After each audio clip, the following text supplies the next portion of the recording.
This is going to sound completely insane. I've been sitting on my phone for the past few hours trying to decide if I should even share this. The idea of it is so absurd. I can barely wrap my head around it. But, if anything, I need to have some record of this experience if things take a turn for the worst. And they're starting to look pretty bad. It all started a month ago.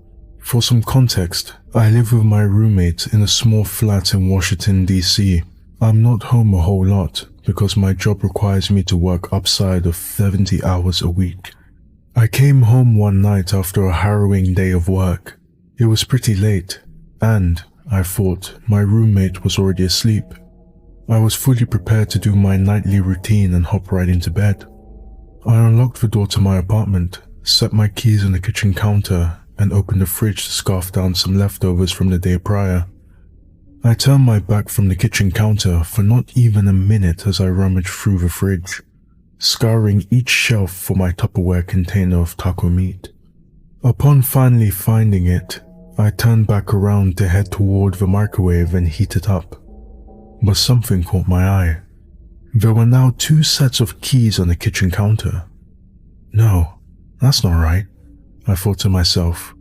I knew I had just put my keys on the empty kitchen counter, so how could another set have magically appeared? Was I so tired I was seeing double? I rubbed my eyes, but the replica keys remained, still next to mine, clear as day. I had to rationalize it immediately. I'm a logical guy.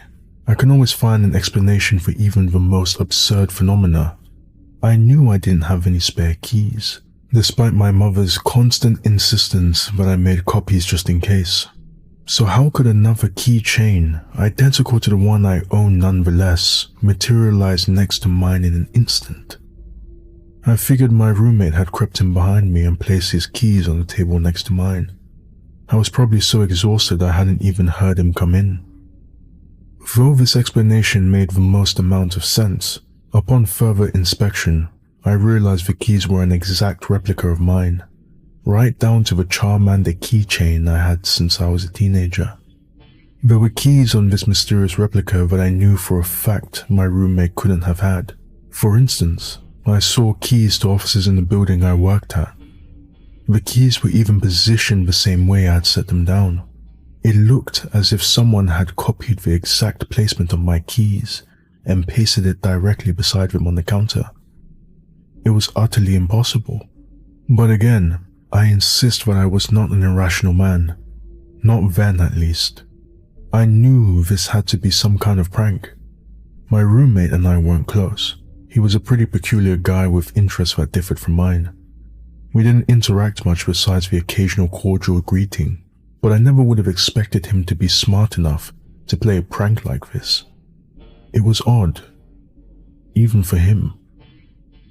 I continued to reason away, coming up with any plausible explanation for the duplication of my keys as I ate my dinner in silence and headed to bed.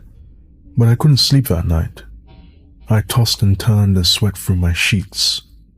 I had known in my gut something wasn't right, but I had ignored it for the sake of my own sanity.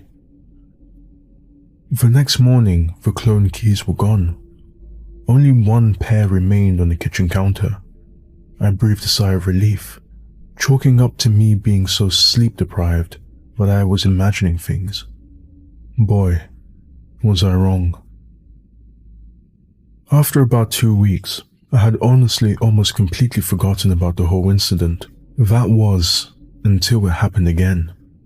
This time, I had just gotten out of the shower on my one day off. It was Saturday and I had decided to go for a quick run around the city for some exercise. I had arrived back at my apartment and taken my AirPods out to jump in the shower. I placed them on my dresser without a second thought before gravitating towards the bathroom to do my thing. About 15 minutes later, I leisurely made my way out of the bathroom, heading towards my dresser to throw on a pair of shorts and a t-shirt when I saw it. 2 AirPod cases lay before me, one right where I left it and a duplicate right beside it. I had to bite back a scream. Where had the other case come from? How could I even discern the difference between the two? Which one belonged to me? I sat there for what felt like hours, staring at the screen before me in disbelief.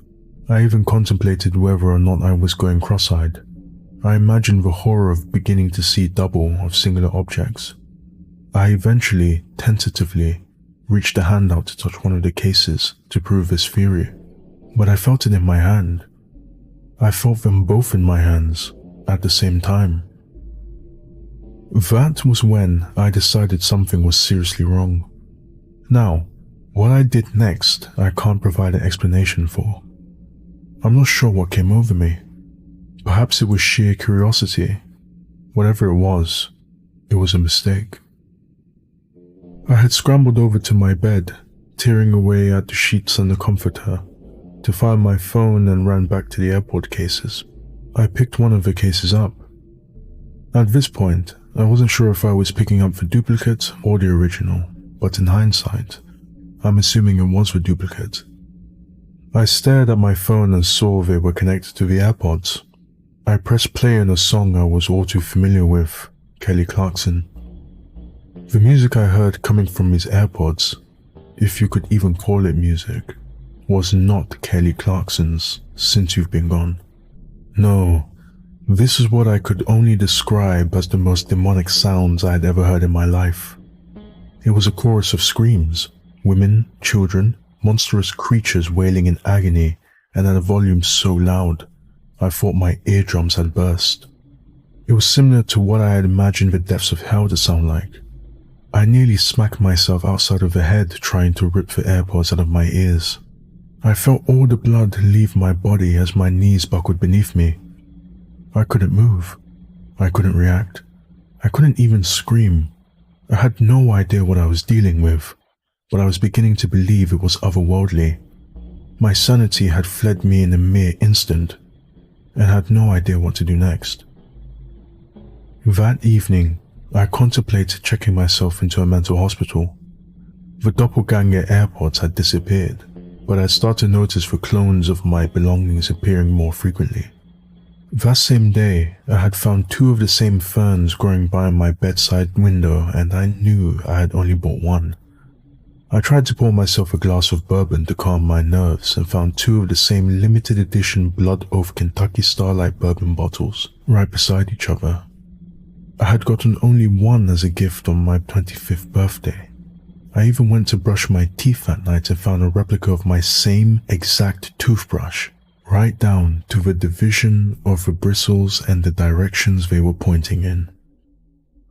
I called out of work the next day and the following days after that. I couldn't function. I was living a life of dread, of trepidation. I was afraid to open my eyes. I was afraid to fall asleep. I felt as if I were going insane. But nothing could have prepared me for what happened tonight.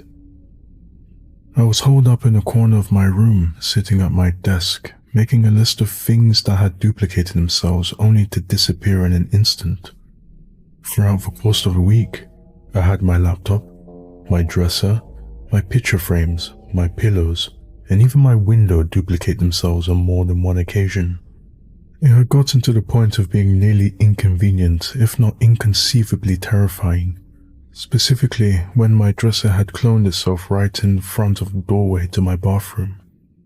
I hadn't made any contact with the outside world since the airport incident. I hadn't seen or spoken to a human being in fear of them seeing through my veiled mental deterioration. I hadn't eaten or slept. I knew I would die if I kept living like this. At one point, I heard the front door of my apartment swing open, followed by the muffled humming of my roommate as he made his way to his room. I knew he was my only chance at survival. He was the only other person I could cling to, that I could use as some token of normalcy, someone to keep me grounded. I ran to my bedroom door and flung it open. I raced to the kitchen and caught him just before he had laid a hand on his bedroom door. I was panting like a marathon runner, and probably sweating like one too, but I didn't care. I didn't care about my appearance anymore. about how crazy I looked or about how crazy I was about to sound to him.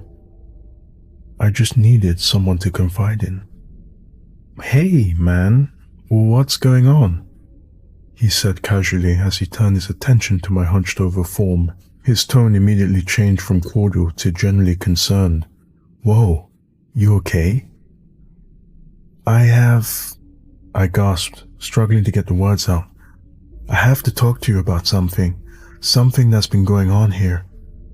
Whoa, alright, take it easy, man. Let's sit down for a second." He had put his hands in front of him gently and was talking to me as if he were trying to coax a rabid animal.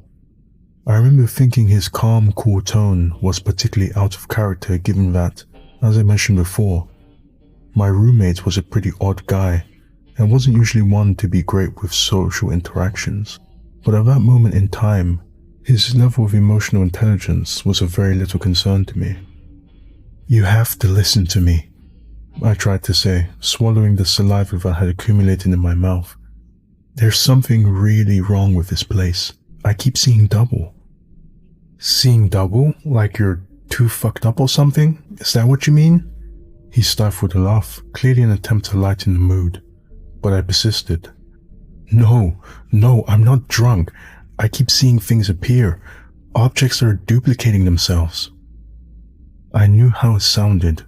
I knew there was very little chance he would believe me, but I didn't care. I needed to find a solution. I needed to talk to someone about this. Anyone. "Dude, that's impossible."